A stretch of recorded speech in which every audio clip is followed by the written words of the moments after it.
సంపదలు ఎన్ని ఉన్నా, పదవులు ఎన్ని వరించినా అవి మనిషి మానసిక అశాంతిని తొలగించలేవు, మనోవ్యాధిని పోగొట్టలేవు. ఆత్మజ్ఞానం ఒక్కటే దీనికి పరమావధి అని గీతాచార్యుడు సెలవిచ్చారు. ప్రతివారు ప్రాపంచిక సౌఖ్యాలు, పదవులు, భోగాలు సంపాదించడం కోసం అతిగా తాపత్రయపడతారు. వాటి కోసం వెంపర్లాడటం అవివేకం. ఉద్భుతప్రాయమైన ఈ జీవితాన్ని అకృత్యాలకు అంకితం చేయడం తగదు. ఆత్మజ్ఞానం పొందే ప్రయత్నం చేయాలి. అందుకోసం దైవాన్ని ఆశ్రయించాలి, భక్తిభావం పెంపొందించుకోవాలి. అయితే ఆ భక్తి మొక్కుబడి కాకూడదు, జీవితంతో అనుసంధానమై ఉండాలి. దైవ చింతన మహత్తరమైనది. అంతర్యామిని స్మరించడం, పూజించడం, ఉత్సవాలు చేయడం అన్ని ఆధ్యాత్మిక సంబంధిత అద్భుతాలే.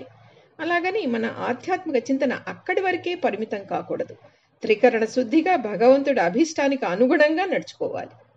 అంతేకాక ఉన్నతమైన జీవితాన్ని గడపడం పూజా పునస్కారాల ఉద్దేశం. ధార్మిక చింతన లేకుండా పూజలు చేయడం వ్యర్థం. దీనికి హృదయ సంస్కారం కావాలి. కేవలం దేవాలయాలకి వెళ్ళడం, పూజలు చేయడంతో సరిపోదు. భక్తి చింతనను ఇహలోక వ్యవహారాల్లోనూ కనబరచాలి.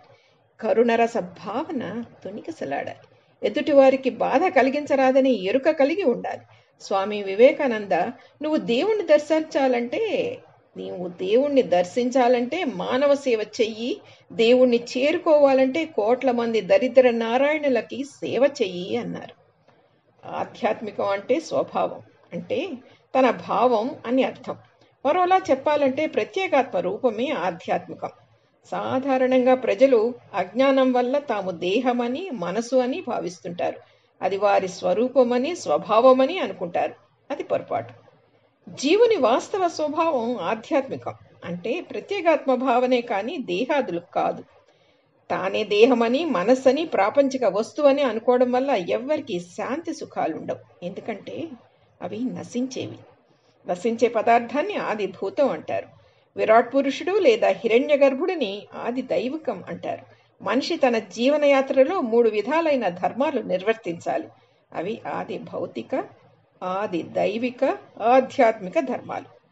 ఆది భౌతికం లౌకికమైనది. ఆది దైవికం దేహాన్ని అనుక్షణం పాలించే ఆది దేవతలను తృప్తిపరిచేది.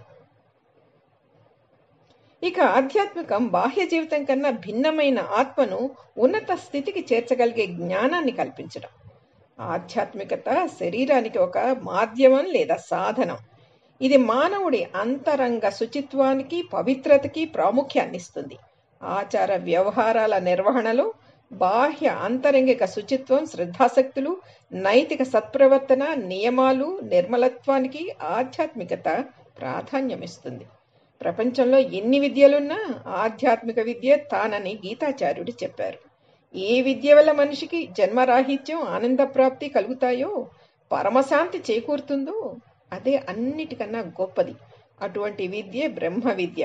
ఆధ్యాత్మిక విద్యను చేపట్టి జనన మరణ భయాదులతో నిండిన సంసార బంధం నుంచి విముక్తి కావాలి.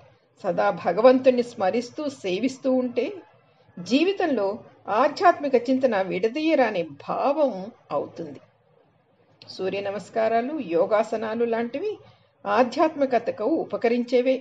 వ్యాయామం, ఆహార విహారాదులన్నీ మన శరీర రక్షణ, పోషణలకు ఉపయోగపడేవే. వాటితో పాటు ఆధ్యాత్మిక ప్రగతికి అవి తోడ్పడతాయి అన్నారు శ్రీ విఎస్ఆర్ మౌళి గారు. ఆయనకి ధన్యవాదాలు.